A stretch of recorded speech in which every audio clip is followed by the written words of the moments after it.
Vos émissions préférées, elles sont toutes sur Radio Grand Lac. Grandiose, l'émission pour grandir et oser cette vie qui vous ressemble, avec Sonia sur Radio Grand Lac. J'ose. Ce soir, c'est un homme. C'est la première avec un homme. J'ai franchi ce cap-là et évidemment, il a toute sa place. À mes côtés, j'ai le plaisir d'accueillir Stéphane Dagan. Bienvenue. Bonjour Sonia.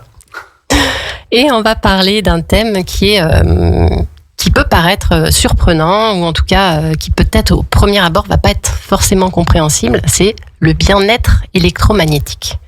Qu'est-ce? Alors, oui, en effet, le bien-être électromagnétique, en fait, c'est un terme que j'ai trouvé après 4 ans d'un parcours d'électro-hypersensibilité. Alors, je connaissais les hypersensibles, mais pas les électro-hypersensibles. Voilà. Eh ben, je te donnerai le détail si tu veux tout à l'heure.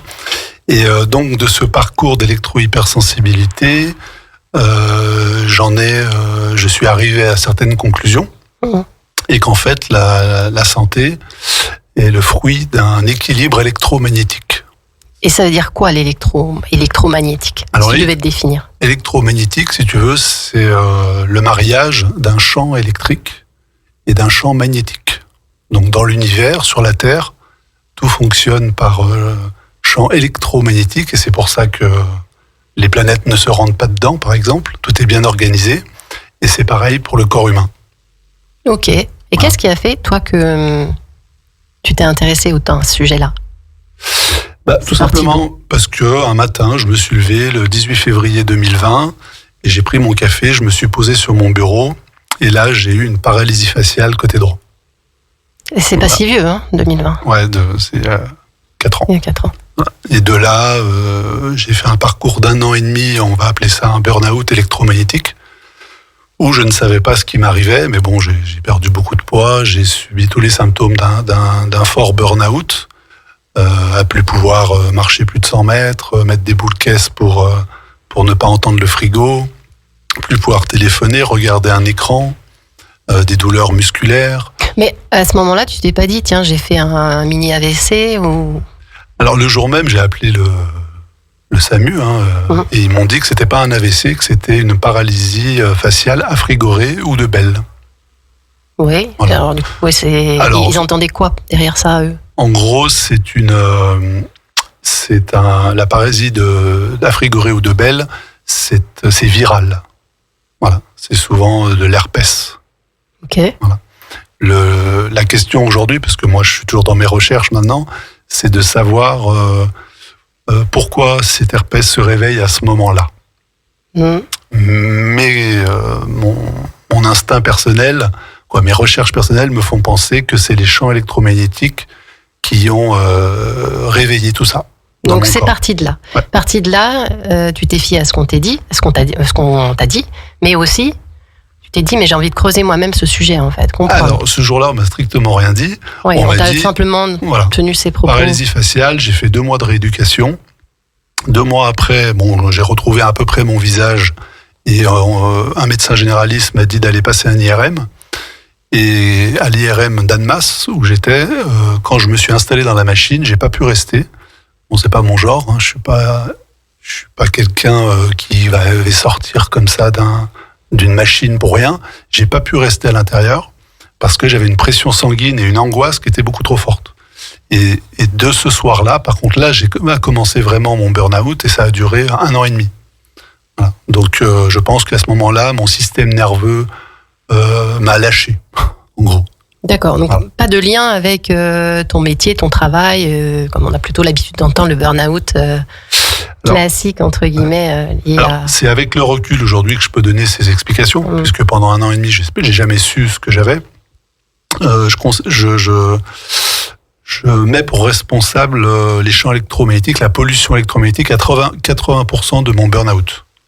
Le reste, les 20%, je l'attribue à mon mental, à ma vie et à mon travail. Ok. Voilà. Mais c'est quand même 80%. Oui. Champ électromagnétique. Ouais. D'ailleurs, jusqu'à cette date-là, je vivais avec ce même mental, avec des emplois qui n'étaient pas toujours simples et j'ai jamais eu de burn-out. Par contre, quand j'ai déménagé, comme par hasard, cette paralysie, elle est arrivée 4 mois après. Et les 3 premiers mois, je sentais déjà des tensions dans mon corps, des petits indices qui j'aurais dû m'inquiéter, mais je m'occupais pas trop de mon corps à l'époque. L'écoute de soi. C'est ça. Mais qu'est-ce qu'il avait, ce lieu de particulier par rapport à l'endroit où tu vivais avant, alors aujourd'hui, encore une fois, je peux le dire, avant je le savais pas, c'est qu'il était extrêmement exposé au niveau électromagnétique parce qu'il y avait à la fois un chauffage au sol électrique, je précise, pas hydraulique. Je travaillais sur un ordinateur très souvent qui n'était pas connecté à la Terre. Plus, moi, j'avais un portable pour le travail, un portable personnel, j'avais des chaînes Hi-Fi, j'avais 2 télés, une dans la chambre, une dans le salon, et tout ça non connecté à la Terre, plus des fils électriques qui passaient dans le mur près de ma tête quand je dormais.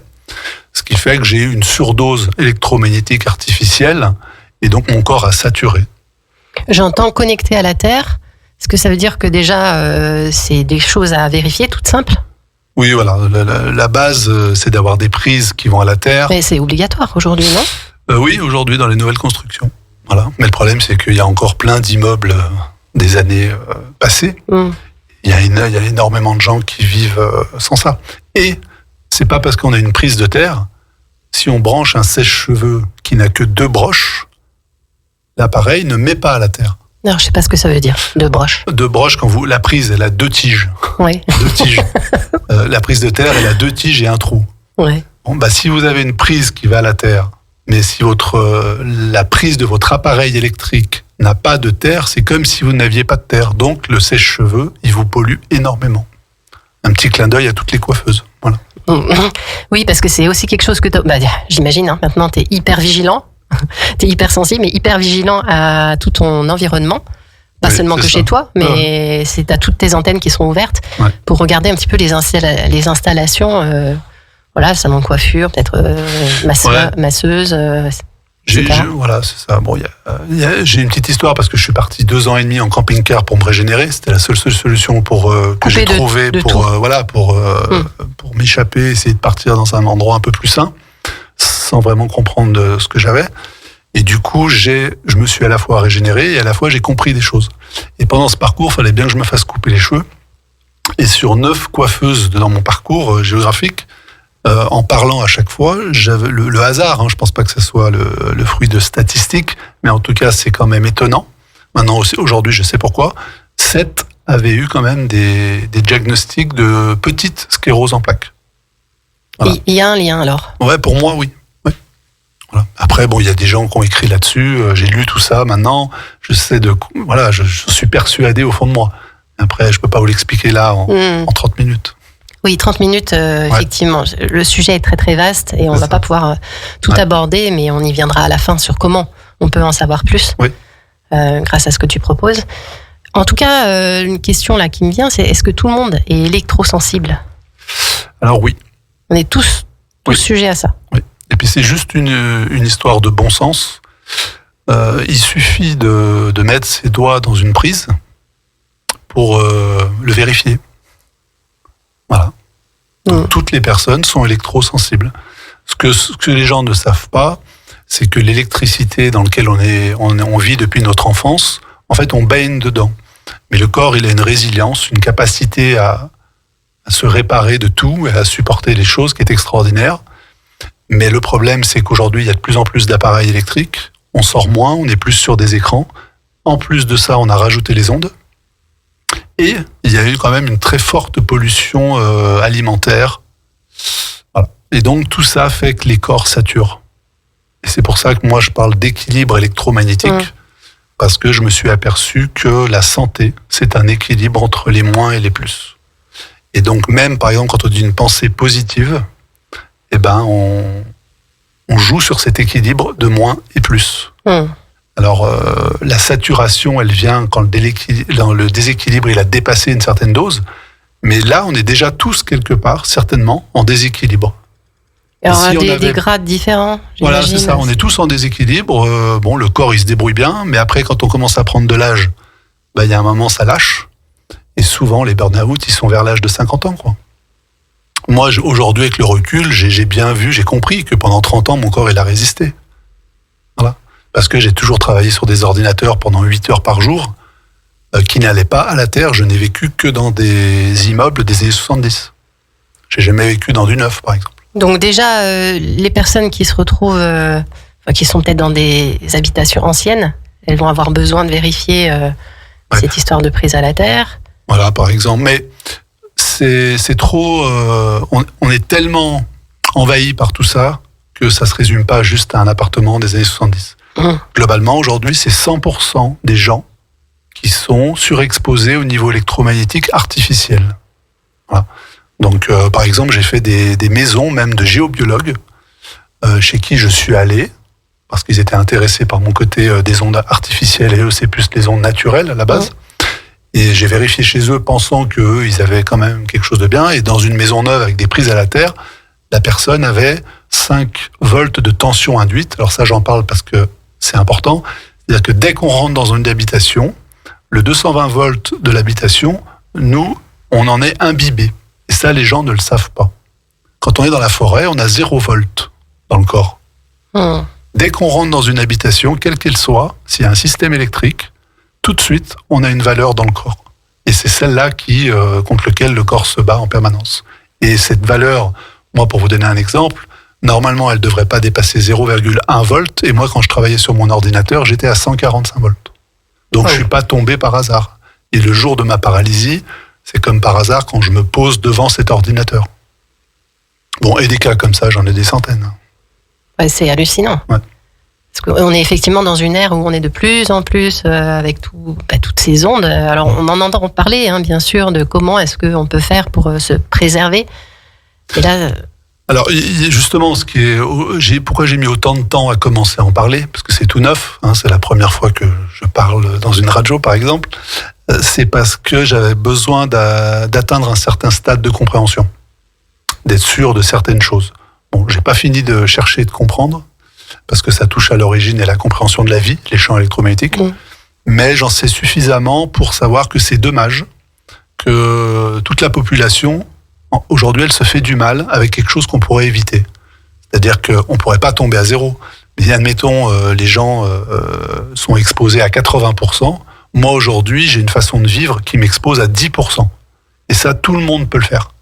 C'est juste une histoire de conscience et une histoire d'équipement un petit peu et une histoire d'aménagement. C'est bien pour ça que je t'ai invité là ce soir. Voilà. C'est déjà pour évoquer ce sujet-là, pour expliquer, pour éveiller les consciences sur ce qui se passe et comment ensuite on peut commencer à finalement réduire tout ce champ-là et puis préserver sa santé. C'est ça.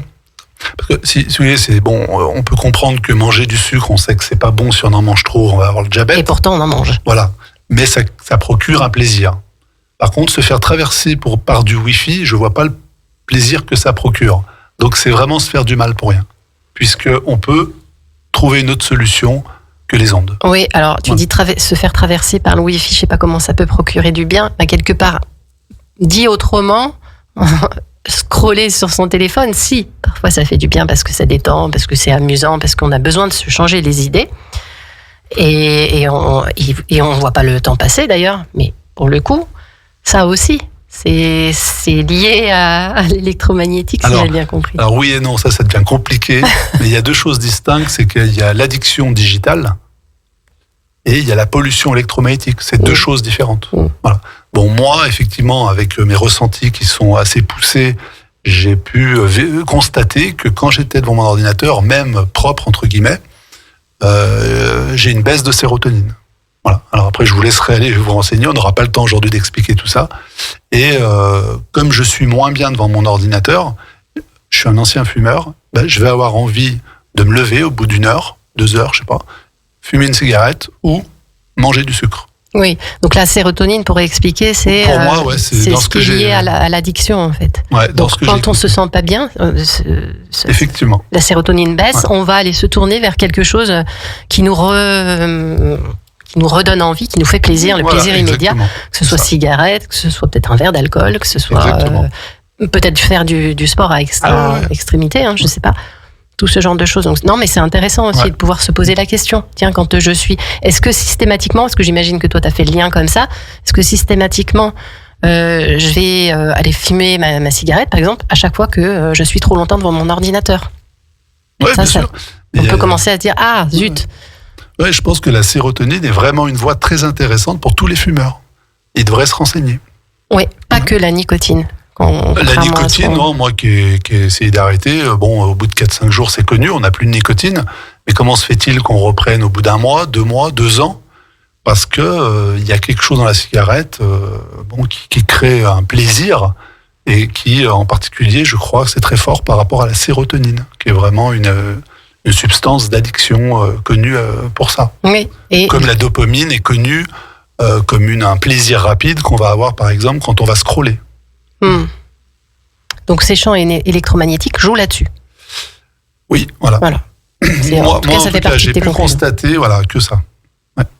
Est-ce que tu as d'autres choses comme ça, concrètement, qui pourraient aider les auditeurs peut-être à se dire, tiens, je fais un lien avec ce que je peux vivre, parfois dans la fatigue. Alors l'altération du sommeil, on le sait, ça. Oui, mais j'allais parler de ça. Ouais. Ça, c'est quelque chose qui... Je pense que c'est ce qui est le plus important, peut-être pour les gens. Et la nuit, c'est important parce que c'est là où on se régénère pour réaffronter les pollutions de la journée. Et donc, la nuit, ce qui est flagrant, c'est que moi, à un moment, j'ai installé un baldaquin, donc anti-ondes, il n'y a pas longtemps, c'était cet hiver dernier, parce que j'ai vécu dans un appartement après avoir vécu dans un camping-car. Et dans cet appartement, je ne pouvais pas dormir. Voilà. Même avec tout ce que je sais au niveau de mes connaissances, la sensibilité de mon corps fait que c'était trop dur pour moi. Donc j'ai acheté un baldaquin, c'est quand même un investissement. Mais du coup, j'ai pu dormir. Et ce qui a été flagrant, c'est que j'étais pas tout seul dans ce lit. Et c'est que la personne qui dormait avec moi, qui elle n'est absolument pas électro-hypersensible a priori, n'a jamais dormi aussi bien dès le premier jour de l'installation. Parce qu'elle avait toujours des nuits coupées ou des rêves pas forcément agréable ou pas de rêve. Et là, il y a eu un changement immédiat. Donc c'est une piste aussi pour les personnes qui ont des troubles du sommeil. Voilà, bien sûr. Moi, aujourd'hui, je sais que ça touche 100% de la population. Tous les jours, ça clignote. Je croise des gens, ils me racontent leur vie, je vois leurs symptômes. J'ai l'impression qu'on fait même plus attention à nos symptômes, mais on en a plein. Et tout ça, c'est des avertissements, ça n'est pas normal. Je te propose qu'on fasse une courte pause avec le titre plaisir. De ton choix. C'est quoi le titre de ton choix, la musique ? C'était Superstition de Stevie Wonder. Avec l'accent.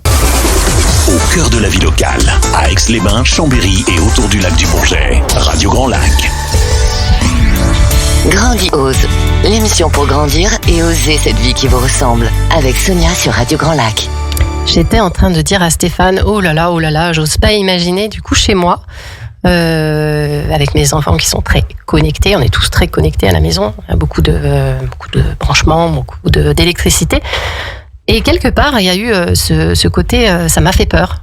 Et je me disais, est-ce que j'aurais vraiment envie qu'un Stéphane vienne chez moi faire le constat de « oh là là, ça va pas » et il y a 10 000 trucs à faire pour changer. Voilà.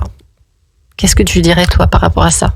Alors, la première chose, c'est que pourquoi j'ai attendu 4 ans pour en parler, c'est que au départ, j'avais pas forcément les solutions.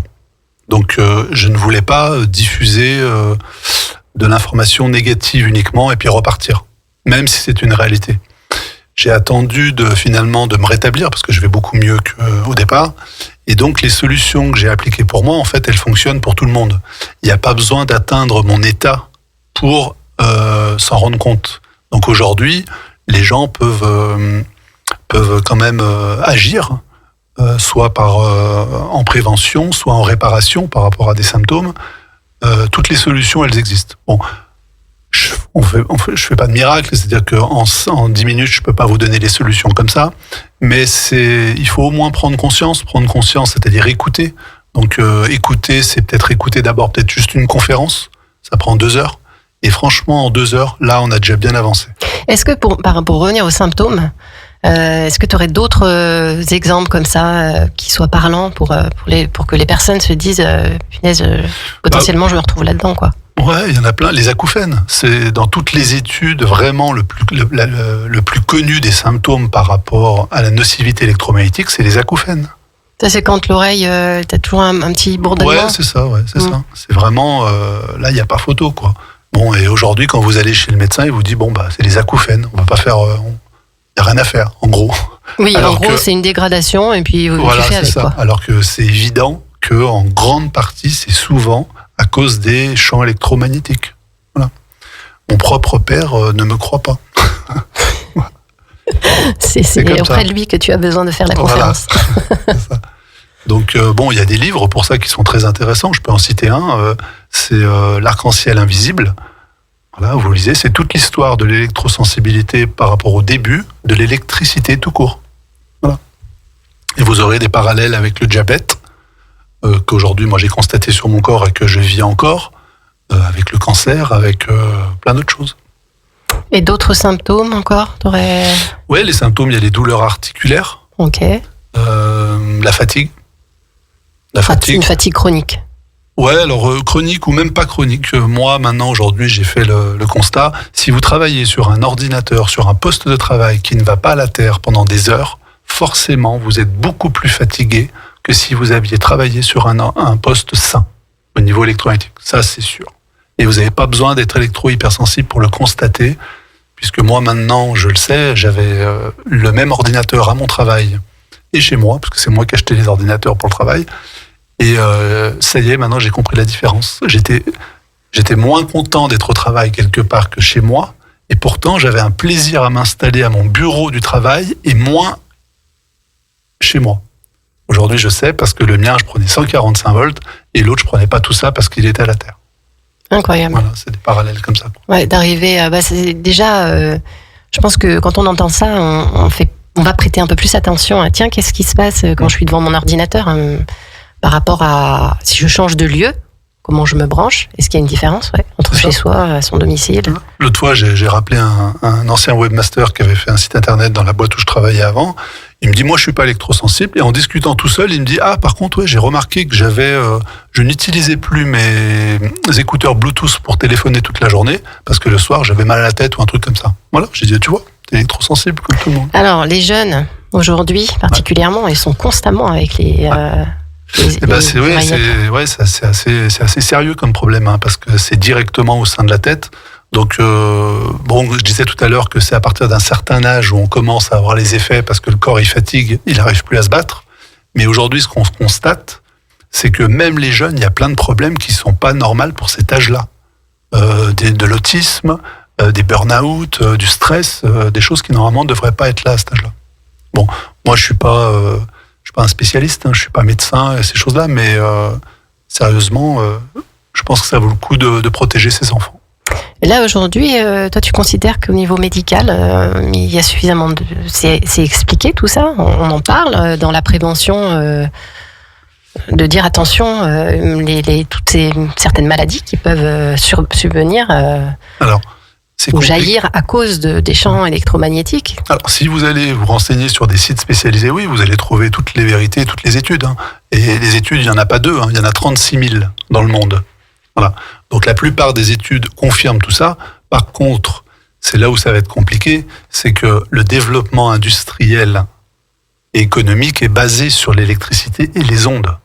Donc, ça va à l'encontre du développement. Donc, c'est clair que si soi-même, on ne prend pas en compte ça ne va pas venir d'en haut tout de suite. Mais pour moi, je ne sais pas, dans 5, 10, 20 ans, on parlera des ondes comme on parlait de la cigarette ou de l'amiante. Pour moi, c'est une certitude. Et justement, je pense qu'il y a des personnes qui travaillent là-dessus pour faire en sorte que les nouvelles installations et des champs électromagnétiques qui soient dans ce qu'on peut considérer comme étant acceptable. Alors, je ne sais pas ce qui est acceptable. Oui, bien sûr, mais pas au niveau, pas au niveau justement. Par exemple, pas suffisamment encore. Un sèche-cheveux, il n'y a aucun sèche-cheveux dans le monde, à ma connaissance, qui a une terre. Donc tous les appareils de coiffure, par exemple, polluent les coiffeuses. Et alors, est-ce que tu vas taper aux portes des gens qui fabriquent j'ai essayé. Alors, j'ai contacté un fabricant de sèche-cheveux il y a 1 an ou 2. Il n'a pas trop compris au départ, mais quand même, il s'est dit, tiens, c'est intéressant ce qu'il dit, mais c'est toute une histoire de marché. Donc, si effectivement, c'est un peu mon objectif, j'aimerais commencer à parler de tout ça pour créer une nouvelle conscience qui va créer un nouveau marché. Et de ce marché qui va se développer, pourquoi pas comme le bio à l'époque, on va installer cette nouvelle conscience. Parce que ceux qui vendent, ils vont se dire, tiens, on est en train de louper un marché. Donc, on va commencer à fabriquer des choses qui sont moins polluantes pour les gens. Et toi, aujourd'hui, fort de toutes tes recherches là, tu peux déjà très rapidement, pour en revenir à cette histoire d'avoir un petit peu peur, de découvrir comment est parasitée la maison, tu peux très vite, assez vite, trouver des options, des solutions pour qu'ils soient mises en place. Alors quand on va, par exemple, si on veut vraiment faire quelque chose chez soi, déjà il y a la première chose, c'est le diagnostic. Un diagnostic, ça va prendre entre 1 heure et 3 heures. Voilà, globalement c'est ça. Là au moins on sait. Donc tu viens avec ton appareil, celui que tu as là ? Ouais, alors il n'y en a pas qu'un. Non, il y a plein d'appareils. Il y a les hautes fréquences, les basses fréquences, voilà. Tu mesures tout ? Ouais, je mesure, tout ce que je sais mesurer et peux mesurer.